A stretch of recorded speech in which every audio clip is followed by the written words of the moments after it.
माता महाकालीच्या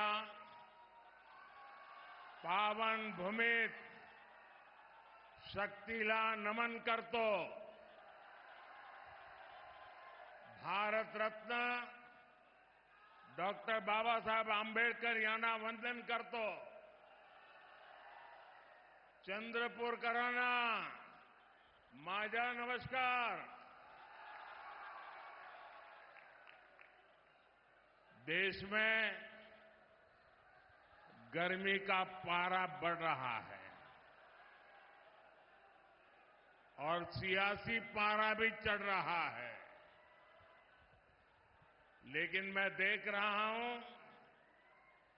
आपके उत्साह में, आपके जोश में और आपके जज्बे में कोई कमी नहीं है. इस बार चंद्रपुर ने भी मन बना लिया है. फिर एक बार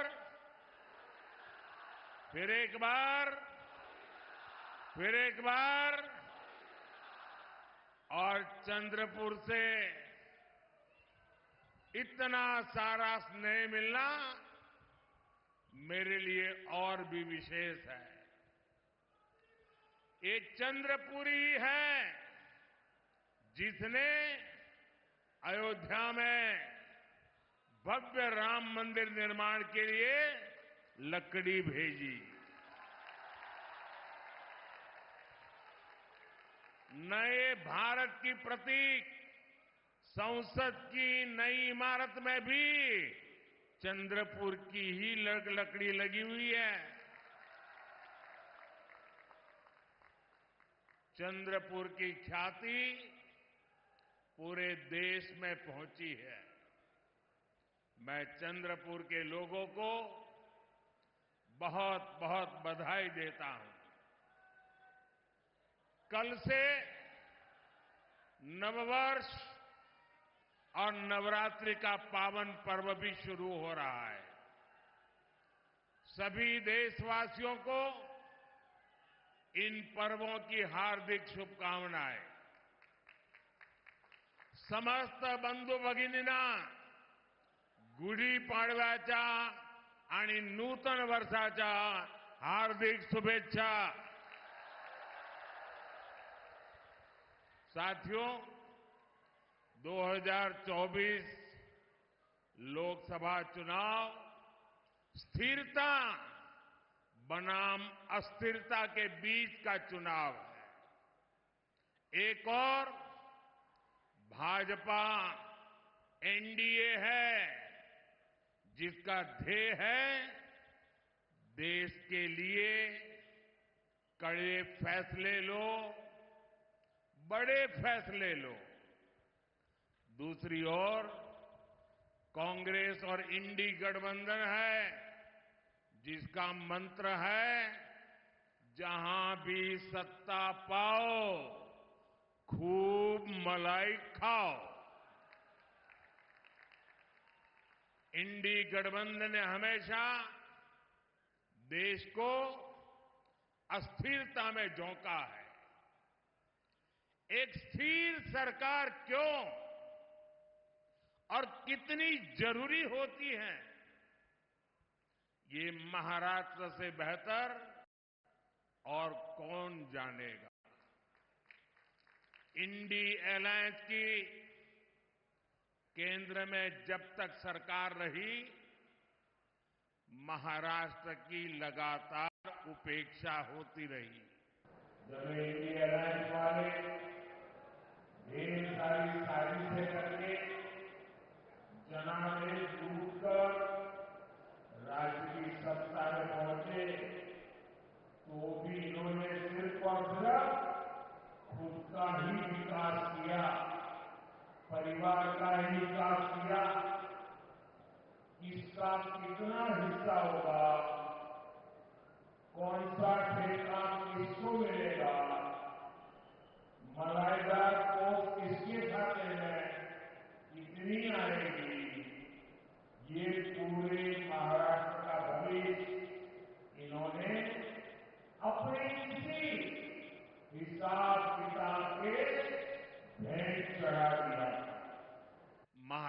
के विकास से जुड़ा कोई भी प्रोजेक्ट देखते ही ये कहते थे कमीशन लाओ या काम पर ब्रेक लगाओ। जब यहां पर नए एयरपोर्ट की बात आई, इंडिया अलायंस वालों ने कहा कमीशन लाओ या काम पर ब्रेक लगाओ। इन लोगों ने जलयुक्त शिवार योजना बंद कर दी। बलिराजा जल संजीवनी योजना जो विदर्भ और मराठवाड़ा में सिंचाई के लिए थी, उसे भी इंडी गठबंधन वालों ने ठप कर दिया था। विदर्भ के विकास के लिए मैंने जिस समृद्धि महामार्ग का लोकार्पण किया, उसका भी इन लोगों ने विरोध किया था। इन लोगों ने मराठवाड़ की वाटर ग्रिड योजना बंद कर दी, कोंकण में रिफाइनरी प्रोजेक्ट रोक दिया, मुंबई मेट्रो का काम रोक दिया था। यहां तक कि पीएम आवास के लिए केंद्र से पैसा आने के बावजूद इन्होंने गरीबों को घर देना बंद कर दिया था। इनका लक्ष्य एक ही था, कमीशन लाओ या काम पर ब्रेक लगाओ। भाई और बहनों, हमारी सरकार ने महाराष्ट्र और विदर्भ के विकास के लिए इन सभी योजनाओं को फिर से शुरू किया है। मुख्यमंत्री एकनाथ जी शिंदे, उप मुख्यमंत्री देवेंद्र फडणवीस जी और अजीत पवार जी के साथ पूरी सरकार दिन रात काम कर रही है। विकास के बड़े काम तेजी से पूरे हो रहे हैं और जब नीयत सही होती है तो नतीजे भी सही होते हैं। इसलिए साथियों, आज देश का दलित, पिछड़ा, आदिवासी और गरीब मोदी सरकार को अपनी सरकार मानता है, अपनापन महसूस करता है। मोदी किसी शाही परिवार में पैदा होकर प्रधानमंत्री नहीं बना। मोदी एक गरीब परिवार में जन्म लेकर, आपके बीच रहकर यहां तक आपने पहुंचाया है। और इसलिए मुझे पता है, जिन करोड़ों देशवासियों के पास अपना घर नहीं था, उनमें ज्यादातर दलित, पिछड़ा, आदिवासी ही थे। ये दलित, वंचित, आदिवासी ही थे जिनकी बस्तियों में पीने को पानी नहीं था, बिजली नहीं, सड़कें नहीं। इसी समाज के बच्चों को शिक्षा के अभाव से सबसे ज्यादा जूझना पड़ता था। साथियों, इसलिए मोदी ने गारंटी दी थी कि हमारी सरकार दलित, आदिवासी और पिछड़ा परिवारों का जीवन बदलने के लिए काम करेगी। मोदी ने वंचित वर्ग के हालातों को बदलने के लिए निरंतर मेहनत की है। देश में जिन 4 करोड़ गरीबों को पीएम आवास मिले हैं, उनमें सबसे ज्यादा इसी वर्ग के लोग हैं। हमने जिन 10 करोड़ से ज्यादा परिवारों को मुफ्त उज्ज्वला सिलेंडर दिया, वो कौन है? वो अधिकांश इसी वर्ग के लोग हैं। हमने वंचित वर्ग के हर परिवार के घर में शौचालय बनवाया है। आज हम 80 करोड़ से ज्यादा जरूरतमंदों को मुफ्त राशन दे रहे हैं। इसमें हमारे दलित, आदिवासी और पिछड़ा ही सबसे ज्यादा है। आपको पीछे मुड़कर देखने की जरूरत नहीं है। आप खुद का लगाओगे भी तो भी दिखाई नहीं देगा। आखिर तक लोग खड़े हैं। यहां कुछ लोगों को मन करता है जरा देखे पीछे कितने लोग हैं। जहां मेरी नजर पहुंचती है, मुझे लोग ही लोग नजर आ रहे हैं। और इसलिए आप लोग पीछे मुड़कर नहीं देखोगे तो चलेगा।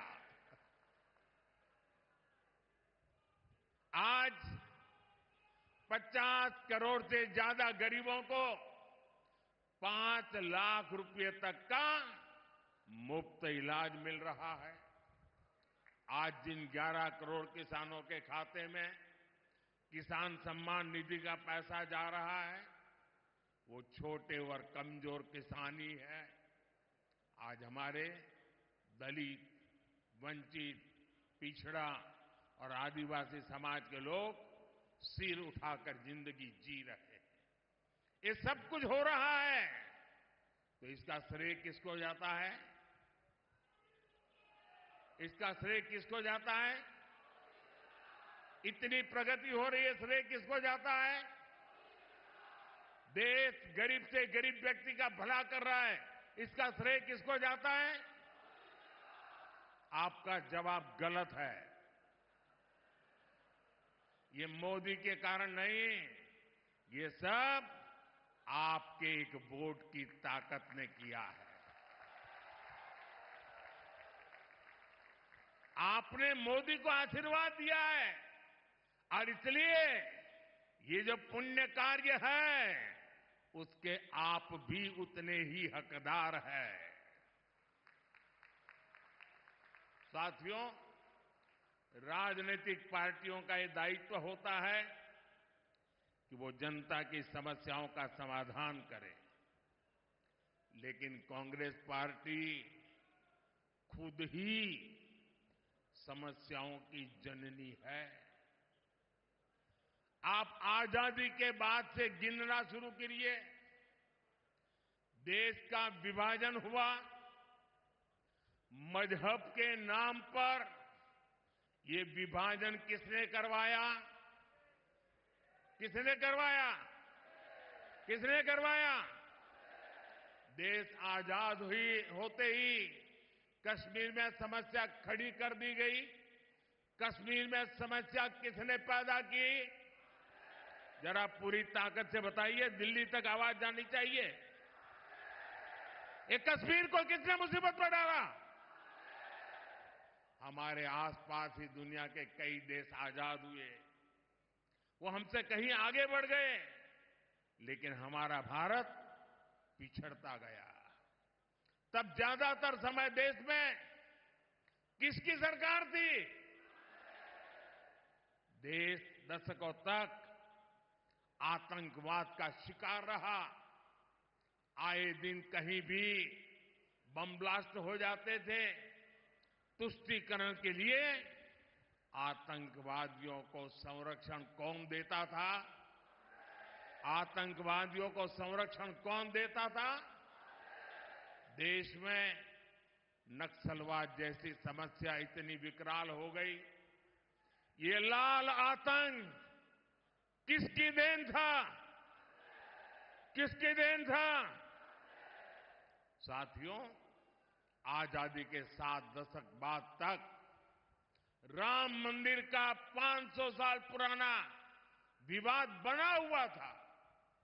अयोध्या में राम मंदिर के निर्माण पर अड़ंगा कौन लगाता था? अड़ंगा कौन लगाता था? कोर्ट में किस पार्टी के लोग भगवान राम के अस्तित्व पर सवाल उठाते थे? कौन सी पार्टी के वकील सुप्रीम कोर्ट में जाकर कहते थे कि राम मंदिर पर फैसला न सुनाए? किस पार्टी ने राम मंदिर प्राण प्रतिष्ठा आयोजन का बहिष्कार किया? किस पार्टी ने दशकों तक बाबा साहब आंबेडकर को भारत रत्न नहीं मिलने दिया? इतने दशकों से हमारे लोग पिछड़ा वर्ग आयोग को संविधान का दर्जा देने की मांग कर रहे थे। किसने पिछड़ा वर्ग के साथ धोखा किया? हर बात का जवाब एक ही है। एक ही है कि नहीं है? एक ही है कि नहीं है? साथियों, पिछले 10 वर्षों से कांग्रेस सत्ता से बाहर है। आपने एनडीए को पूर्ण बहुमत दिया।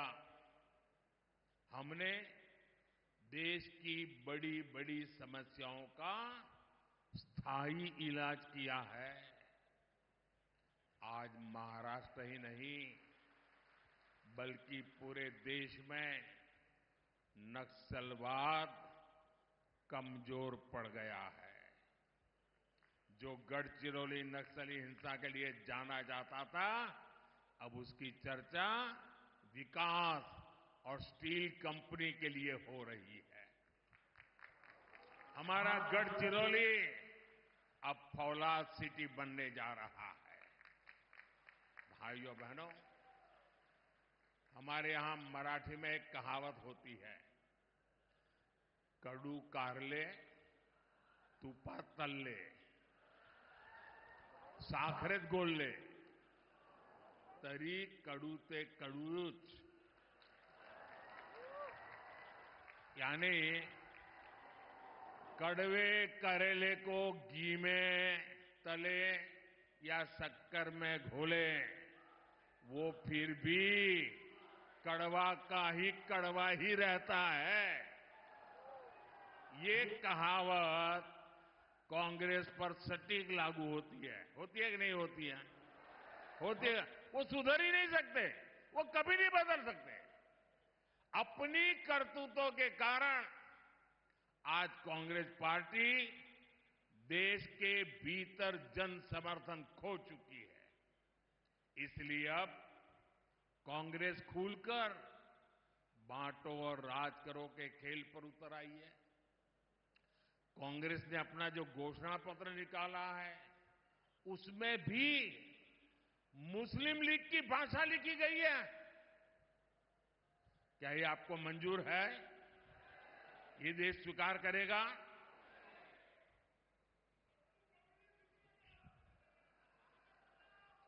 इनके सांसद भारत के एक और विभाजन की बात कर रहे हैं। इंडिया अलायंस के लोग दक्षिण भारत को अलग करने की धमकी दे रहे हैं। इंडिया अलायंस में शामिल डीएमके पार्टी सनातन को डेंगू, मलेरिया कहकर उसके खात्मे की बात करती है। और कांग्रेस नकली शिवसेना वाले उन्हीं लोगों को महाराष्ट्र में लाकर उनसे रैली करवाते हैं। अभी 2-3 दिन पहले ही कांग्रेस के राष्ट्रीय अध्यक्ष ने एक और बयान दिया है। उन्होंने कहा है कि मोदी देश में जहां जाता है, दूसरे राज्यों में जाकर के वहां कश्मीर और आर्टिकल 370 की बातें क्यों करता है? आप मुझे बताइए, क्या ये कांग्रेस की विभाजनकारी सोच है कि नहीं है? कश्मीर हमारा है कि नहीं है? पूरे हिंदुस्तान का है कि नहीं है? हमारा सिरताज है कि नहीं है? क्या कश्मीर के लिए ये भाषा हमें मंजूर है? जब छत्रपति शिवाजी महाराज ने दिल्ली सल्तनत से मोर्चा लिया था, तब उन्होंने क्या ये कहा था कि दिल्ली में जो हो उसे मेरा क्या वास्ता? क्या कभी छत्रपति शिवाजी महाराज ने कहा था? क्या लोकमान्य तिलक कभी सोच सकते थे कि पंजाब में जलियांवाला बाग हत्याकांड हो तो उसे महाराष्ट्र का क्या वास्ता? कभी नहीं सोच सकते। जब कश्मीर आतंक की आग में झुलस रहा था, कश्मीरी पंडितों के घर जलाए जा रहे थे, तब स्वर्गीय बाला साहब ठाकरे खुलकर कांग्रेस के खिलाफ आए थे। तब बाला साहब ठाकरे जी ने नहीं सोचा कि कश्मीर में आग लगी है तो उससे महाराष्ट्र वालों का क्या वास्ता। मुझे खुशी है कि हमारे एकनाथ शिंदे जी और उनकी पार्टी बाला साहब के विचारों को पूरी मजबूती से आगे बढ़ा रही है।